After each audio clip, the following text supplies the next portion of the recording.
ओम नमः शिवाय। महत नर्मदे हर। परिक्रमा का सच्चा भाव, क्या मैंने परिक्रमा पूरी की, यही भाव है। सज्जनों, मां नर्मदा की परिक्रमा तो साधना है, पर यदि उसमें मैंने किया का भाव आ जाए तो साधना साधन नहीं रहती, वो तो बस प्रदर्शन बन जाती है।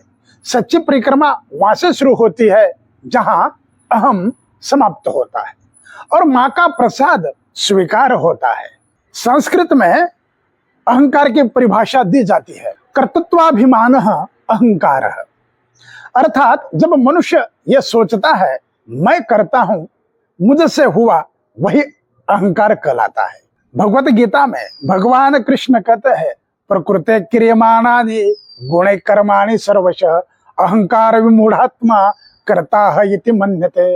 अर्थात सारा जगत प्रकृति के गुण से ही चल रहा है, परंतु मोहग्रस्त मनुष्य यानी मूढ़ात्मा अहंकार में सोचता है मैं ही करता हूं। वैसे परिक्रमा मैया ही करवा रही है, मेरा तो बस पैर है, चलाने वाली तो मां नर्मदा है। कबीर जी का एक सुंदर दुआ है, मैं बड़ी बलाई है, सके निकल तो निकल भाग, कहे कबीर कब लग रहे रूही लपेटे आग। व्यक्ति का अहम उसकी उन्नति के मार्ग में बहुत बड़ी बाधा है।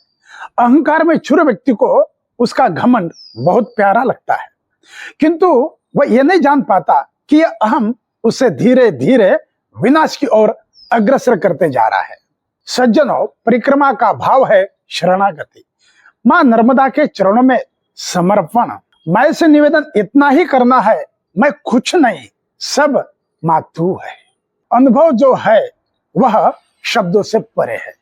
परंतु आज के समय में हम देखते हैं, कोई कहता है मैंने 90 दिन में परिक्रमा पूरी की, कोई कहता है मैंने 108 दिन में परिक्रमा पूरी की, कोई कहता है 4 महीने में, 6 महीने में, कोई कहता है मुझे अमुक महात्मा मिले, मुझे दर्शन हुआ, मुझे चमत्कार दिखा, यही मैं और मुझे, यही है अहम।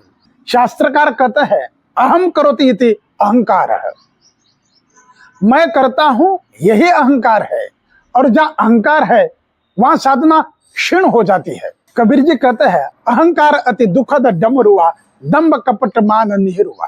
अर्थात अहंकार अत्यंत दुख देने वाला है।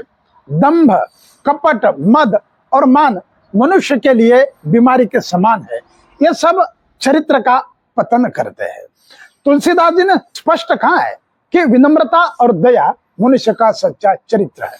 अहंकार सभी बुराइयों का मूल है। एक संत को परिक्रमा के दौरान लोगों ने पूछा, महात्मा जी आपको कितने दिन लगे? वे मुस्कुराए और बोले, भाइयों मुझे दिन नहीं लगे, मुझे तो मां ने अपनी आंचल में बिठा करके घुमा दिया। यही सच्चा भाव है। नहीं तो सुमति गई अति लोभ थे और भक्ति गई अभिमान थे। साधक को यह ध्यान रखना चाहिए, यदि आपने 108 दिन में परिक्रमा पूरी की और आपके भीतर मैंने किया का भाव रह गया तो वह परिक्रमा अधूरी है। और यदि किसी ने 1000 दिन में भी पूरी की पर हृदय में केवल मां के प्रति कृतज्ञता रही तो वह परिक्रमा सफल है। यही कारण है नर्मदा तट के संत कहते हैं परिक्रमा पूरी होती है पैरों से नहीं, हृदय की विनम्रता से। भाइयों और बहनों, अहंकार का त्याग करना ही परिक्रमा का प्रथम सोपान है। अहम घटेगा तो मां प्रकट होगी, और जब अहंकार मिटता है तब अनुभव होता है मैं कुछ नहीं किया, सब तो मां ने ही करवाया। अहंकार का अर्थ है मैं करता हूं का भाव। परिक्रमा में यदि यह अहम बना रहा तो यात्रा केवल पैरों की थकान है। परिक्रमा तभी सफल है जब वह मां का अनुग्रह मानी जाए।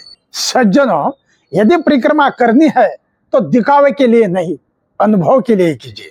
गति की बात मत कीजिए, केवल भक्ति की बात कीजिए कि आपने कितने दिन में पूरी की। मां को बताइए कि आपके भीतर कितना अहंकार घटा। पाकी खेती देख कर गर्व किया किसान, अब वो झोला बहुत है, घर आवे तब जान। कबीर जी ने किसान का दृष्टांत दिया।